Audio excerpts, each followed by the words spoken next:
It started with a bang. All over Chicago, they're tearing down the cinder block dinosaurs known here simply as the projects. It's the largest demolition of public housing in the nation's history. And look what's taking its place, a bold experiment.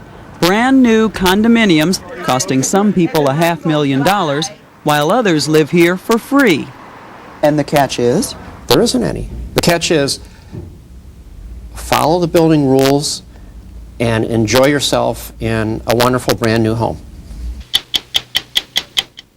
They're finally tearing down Cabrini Green. For decades, the red and white tenements near downtown Chicago have been a blot on the skyline, the nation's most infamous public housing project, synonymous with gangs, drugs, misery, and murder. And Cabrini Green is just the beginning. The plan is to replace all of Chicago's projects with beautiful new mixed-income developments. That means rich and poor living side by side. So what do you get when you take the country's most disadvantaged families, add in some young professionals, and build them a brand new neighborhood? Chicago is finding out. The experiment is already underway. It started with a bang and a round of applause. All over Chicago, they're tearing down the cinder block dinosaurs known here simply as the projects. They've been a disaster, with generations of children raised in the squalor. But no more. By the end of 2009, all 53 of Chicago's public housing high-rises will be gone. It's the largest demolition of public housing in the nation's history.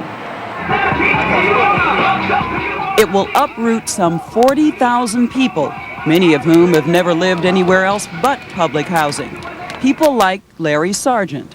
What'd you think when you heard that the city was going to tear down your building? I was glad. But you were going to lose your home.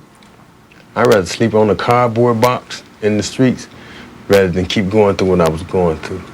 In Cabrini Green? Yes, a child of 12 and 11 years old with a gun, you know, you don't know where you might get it from. Larry Sargent grew up in Cabrini Green, but when he took on sole custody of his baby son, he knew he had to break the cycle and get out. He never imagined that out might mean this, a brand new $70 million development just 100 yards from Cabrini Green.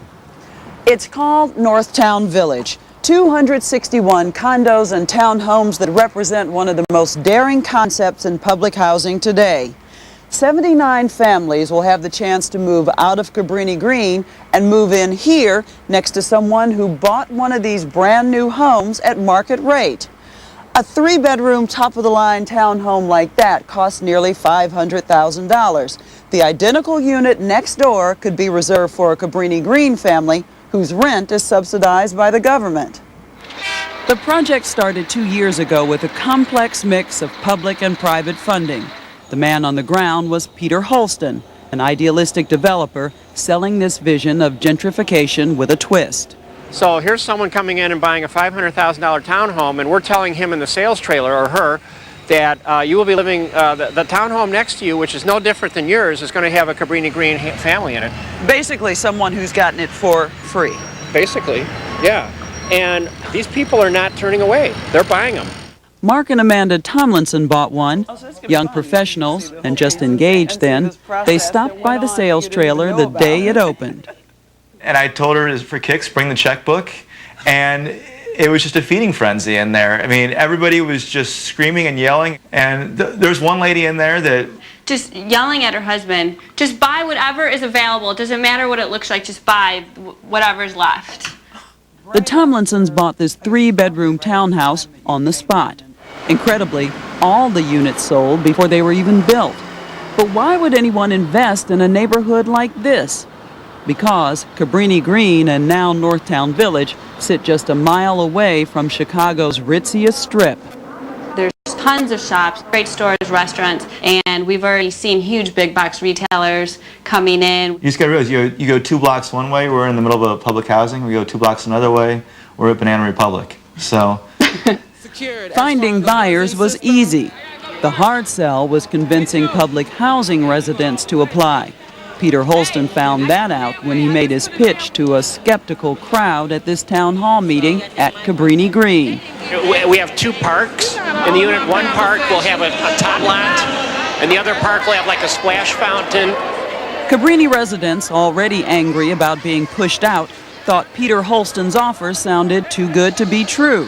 Where are the units that are ready right now? These people are amazed. They're waiting to get taken advantage of. They're waiting to get screwed. They're waiting to, like, something go wrong. So they're sitting there the whole time saying, what's the catch? Exactly. Exactly. And the catch is? There isn't any. The catch is follow the building rules and enjoy yourself in a wonderful brand new home. But for many coming from the chaos of Cabrini Green, the building rules are barrier enough. On top of the obvious, no drugs, no loitering, no loud music, there's perhaps the hardest expectation of all, that they fit in with their wealthy neighbors. For Larry Sargent, it all seemed overwhelming. Did you think you had a shot? Not really.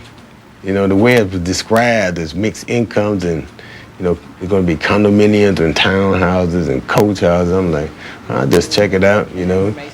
But to get into Northtown Village, Larry Sargent and the other applicants would have to pass a screening process so tough that many people simply dropped out. There's a home inspection, a criminal background check, and mandatory drug tests. Let's just say there's some addiction issues or violence issues or something like that. You're going to have to fix it. At the time, Candace Howell was a vice president at Peter Holston's development company. She was in charge of the screening process. We're looking for things, red flags like criminal behavior against property, criminal behavior against people, guns, drugs, convictions. Because we're not miracle workers. With that in mind, you might think Larry Sargent's past would disqualify him from landing a spot at the new development. He spent his youth trying to escape all that was wrong with Cabrini Green, joining the Army at 17 to get away. But after 6 years, he ended up right back where he started and spent the last 15 years struggling with drug addiction. But when Northtown Village held its first orientation meeting, Larry Sargent was one of the first to arrive. Our role, our goal, is to try to identify the things that's going to stop you from succeeding and help you move through those things, right?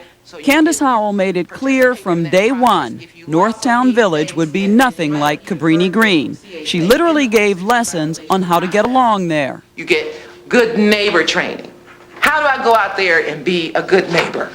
You know, I mean, maybe some people don't need to know how to do that, but when you've been like watching out your door and wondering who's next door, you know, for all the time you've been in public housing, you might not want to go be no good neighbor. Am I saying that you're going to go out there and set up barbecue grills with the folks next door? Not necessarily so.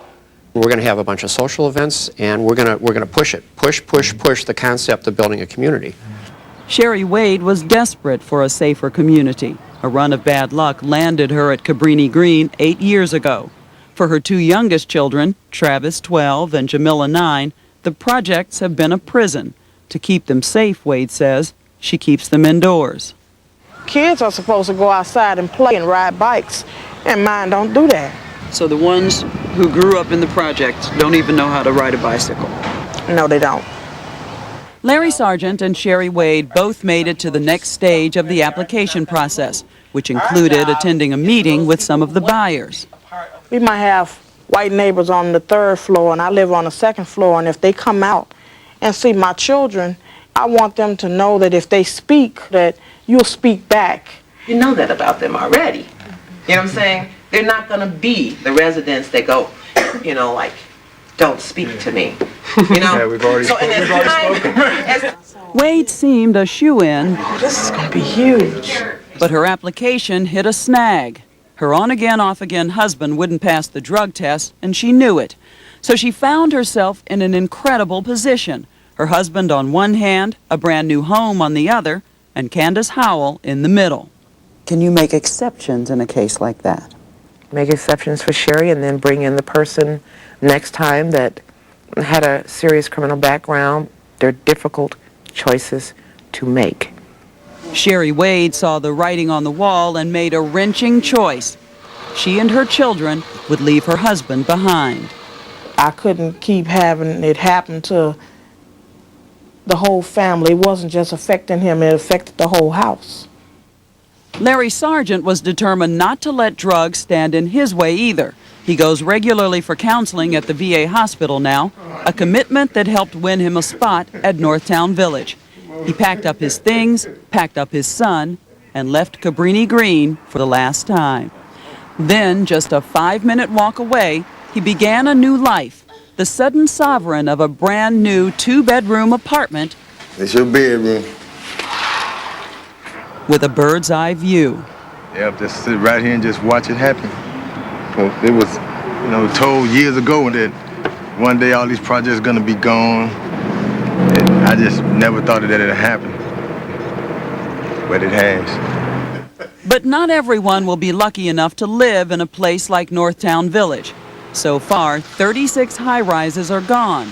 But aside from Northtown Village, construction of new replacement housing has barely begun.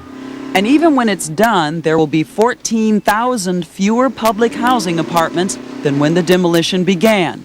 Peter Holston says it's the biggest hitch in the city's plans. What's going to happen to all those other families who fall through the cracks? Well, hopefully they won't fall through the cracks, but you're right. I mean, there is a huge need. In Cabrini alone, I believe there are several thousand families left. It's going to be tight. It's going to be really tight. This is a crisis. Mixed income isn't the answer. It's not going to accommodate. It's a fraction of the need. The city's been trying to help others find homes outside public housing with mixed results. Some resentment has been directed at Northtown Village. There's been vandalism and a couple of break-ins. But mostly the people who live at Northtown Village are focused on settling in. Our next-door neighbor moved in about 2 weeks ago with her couple girls, and they're great. The Tomlinsons say they hope their presence here makes a difference. There's been this cycle of isolation that's gone on for, 30, 40 years, whatever it is. And my hope is that this breaks that cycle. In 20 years from now, I think everybody will be happy we did this. Larry Sargent is glad he did it, as we saw when we went to visit him several months after he moved in. He's been working as a maintenance man for the Holston Group. Look at this. And for the first time, he's proud to call his apartment home. Nice things on the wall. Oh yeah, I got them from the dollar store. Everything in here is from the dollar store. It's still a struggle every day, he says, but he hopes the move will give his son the chance he never had. I give him everything I got, so he don't have to be raised like I was. He'll get a chance to see another part of life at a young age. Hopefully he can take it and go from there, and don't fall into no snake pit like I did. Sherry Wade still works hard to make ends meet, but says she's already noticed a change in her children and in herself. We used to go over people's houses to spend the night. Now they want to come home, and I like that. And as a mother, how does that make you feel? Like I'm walking in the right direction.